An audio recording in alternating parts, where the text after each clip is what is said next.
Good evening. Thanks for joining us. I'm Beth Farnsworth. And I'm CJ Ward. We begin at 6 o'clock with efforts to reach agreement on the future of State Street in downtown Santa Barbara. And News Channel's John Palmentary joins us now live. And John, soon that free outdoor space will no longer be free. Yeah, we're in downtown Santa Barbara now on the corner of De La Guerra and State Street, right in the heart of everything, as a matter of fact. And the city has a lot of irons in the fire when it comes to what's happening down here, including the future charging for fees to use this space, also some design issues and compliance. And some of these issues will be going back to the city council again at tomorrow's meeting. Some business owners are working fast to meet a deadline to make their outside parklets and patios compliant with Santa Barbara City rules on access for those with mobility issues. Warning letters went out weeks ago, and 8 businesses still need to comply or lose their outside dining.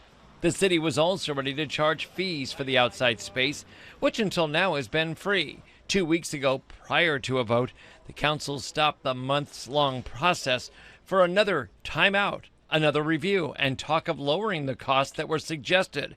It was clear the plan was unclear across the board. So all that stuff was contained in a series of meetings.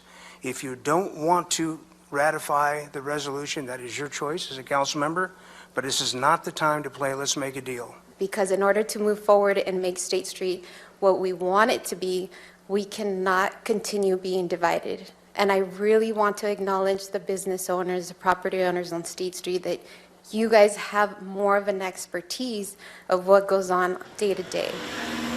A longtime business owner who sits on the Downtown Organization Food and Beverage Committee hopes the lower fee structure will actually increase more business. I think that's an area where we can generate more vitality and more sales tax, more visitor tourist dollars, and I think that's the way to go.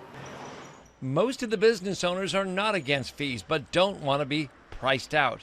If you've got a concerned group of business owners, their livelihoods depend on it, I think it's really important to involve them in the process. Maybe a small group of them, but to not do that is really a shame. Since the parklets first went in 2020, many of the businesses have had to redesign them to meet the city design standards and also to provide enough accessibility for emergency vehicles. We found many businesses that have reshaped their parklets to stay in front of their addresses without extending out. Some have also created a more simple-looking area with conforming colors. And there are some that have either taken half of their parklets out or removed them altogether. That will reduce their fee costs going forward.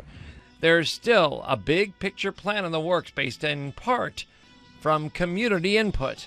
Because no one wants to get hit by a surprise, and we want to be part of that process of helping the staff come up with the best decisions.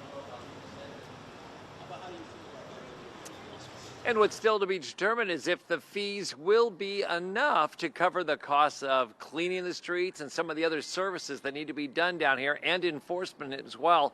If those fees aren't enough, will that additional money come from the city's budget, and what programs will have to suffer if that happens? A lot of decisions at City Hall tomorrow.